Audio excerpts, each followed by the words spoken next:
What happens when a shiny new business starts pulling attention and money away from your core business? It's a problem many successful companies worry about. And for one of India's biggest consumer tech firms, it played out very publicly.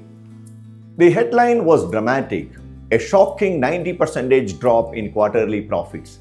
That's a kind of number that makes any leadership team uncomfortable. And here is the twist. This profit fall happened in the same quarter when Blinkit, their quick commerce bet, officially became bigger than their well-known food delivery business. That's not a small coincidence. So this is not a routine earnings report. It's a real-world case study in corporate strategy, capital allocation, and what can happen when you bet hard on the future. Okay, let's get beyond the story. To understand what's happening, we first need to know the company at the center of this, Eternal Ltd. Most of us call them Zomato, the food delivery business we all know.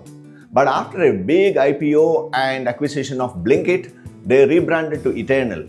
There was a clear signal that they were aiming beyond food delivery. This wasn't just a new name or a logo. It was a real shift in the identity of the company. The company was telling the market, we are now a multi-engine platform, a house of brands built to play across the urban consumption ladder. And this captures the tension inside the company. On the one hand, you have the original Zomato food delivery business, the stable cash generator. It is predictable and profitable. On the other hand, you have Blinkit, a fast-growing engine that still burns cash as it scales. So by the middle of 2025, CEO Deepinder Goyal and the board were at major crossroads.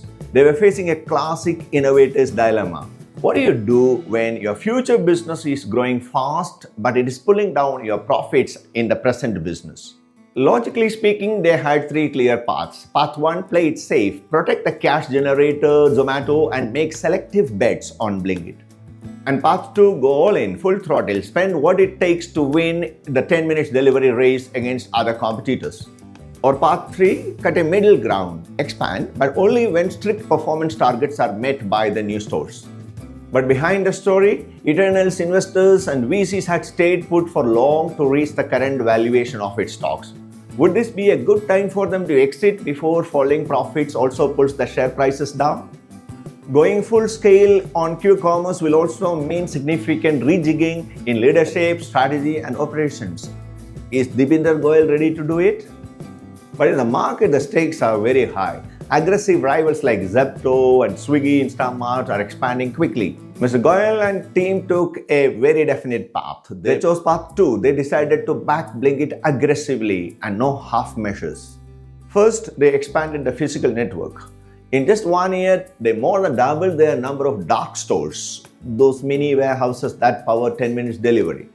And the number of dark stores became 1,500 locations. But these stores also need customers, so they ramped up marketing spending around 4 times year over year to drive new orders and make Blinkit a regular habit of people.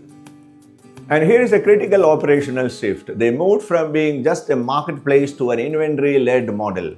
That means they buy and own all the products they sell. It requires capital and tight execution, but it also gives more control over availability and margins over time and greater customer service.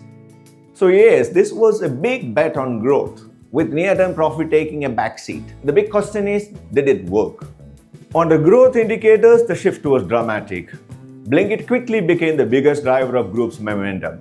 It was clearly the new growth engine for the Zomato or the Eternal Corporation. In fact, Blinkit's net order value, a key metric, grew an astonishing 137% year over year. That's a strong validation that demand for instant commerce is real and expanding. And here is the interesting part. Investors also seem to like it. Even with a drop in profit, the stock moved up. Why? Because the management sold a clear, aggressive story about building long-term leadership, and the market bought into that future narrative. And structurally, behind this new strategy, in early 2026, Deepinder Goyal resigned from the CEO position and elevated Albinder Dinsar, the founder of Blinkit, as the new CEO. Looks like a mark of their commitment to this new strategy. So what can we learn from this high-stakes pivot by Eternal? For me, it comes down to 3 major takeaways. First, be willing to disrupt yourself. Eternal showed that it can be better to challenge your own core business than let a competitor take the new market away from you.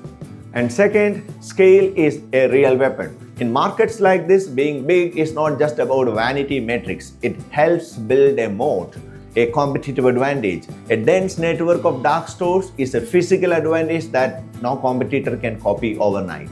And thirdly, maybe subtle to the market but very clear to the investors that the story matters along with the numbers. Eternal's journey shows that a compelling strategy narrative can reshape how the market views short-term pain for long-term gains. And Mr. Goyal and Dinsa demonstrated their commitment to that goal.